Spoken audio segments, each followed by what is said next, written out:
are at the Edible Bus Stop. I'm Will Sandy, I'm the creative director at the Edible Bus Stop. Today we're at Hampton Court Flower Show, working on the Riot of Colour installation. It's a complete contrast from where you've probably just come from at the Pleasure Gardens, which is grey, industrial, to the lush grounds of Hampton Court Palace. Today we're working with Risk from LA, doing a lovely colourful piece on our rioted street. It's a streetscape where it's been rioted, but not by the youth, but by the plants. It's nature reclaiming urban detritus. Our message is about urban greening and the benefits of getting more green areas into the urban landscape.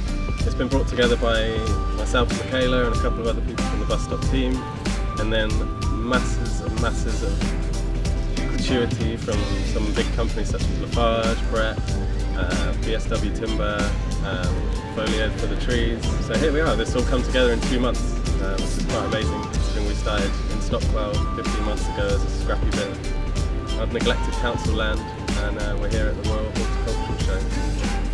What's up, this is Risk. I'm at the Hampton Court Palace, painting a piece for the London Pleasure Gardens. We're honored to be here. Henry VIII's guy, I mean, come on. There's Henry the Ninth right there. Where?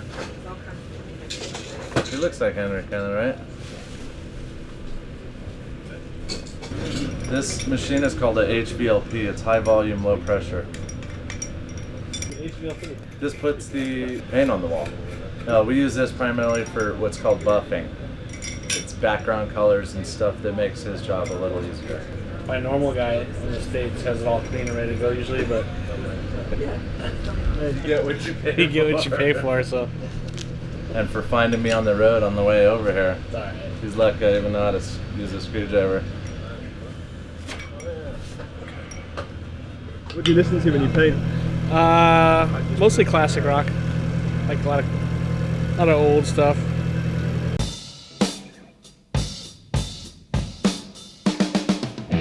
I think the whole hip-hop stereotype came from when it was created in the Bronx in the 70s, and it definitely was a hip-hop, a subculture.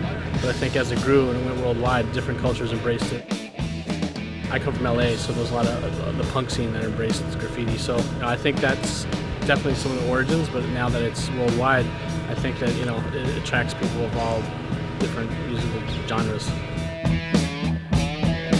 I definitely started as a graffiti artist, and now I consider myself just an artist. I do graffiti. I don't know. I don't really label any kind of art. Art's all art to me. It's the same thing to me. I don't know.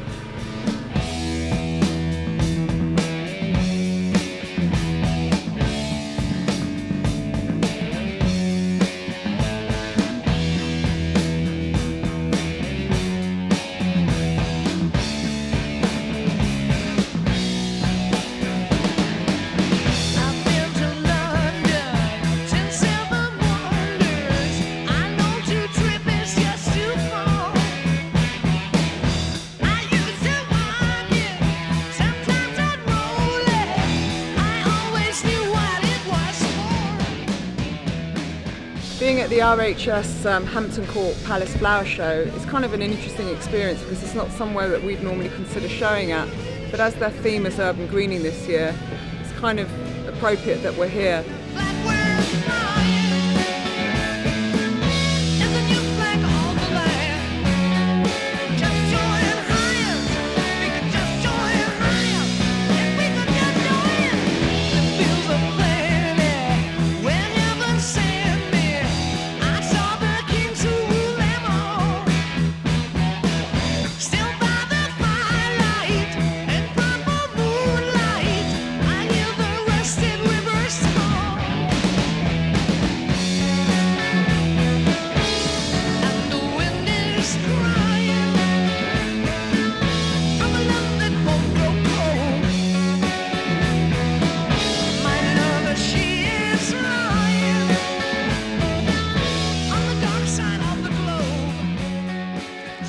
Here we are sat in our iconic London taxi, coupled with the red telephone box. I think these really strengthen the notion of it being in London, something people really can relate to, whether they're from London or across the country.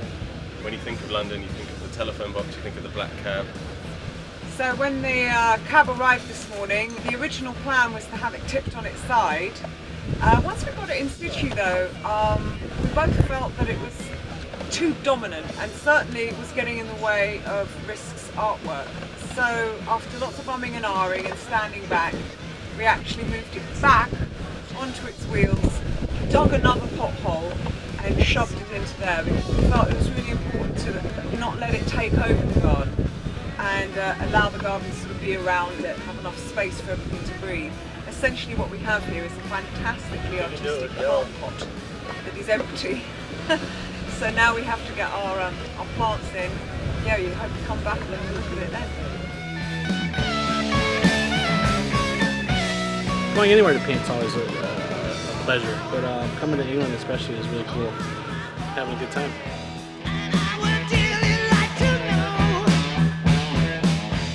Wherever we are, we want to sort of like make it different, and so it's got its own individual stamp, and it makes not only a community hub but a landmark in an otherwise sort of forgotten place in South London.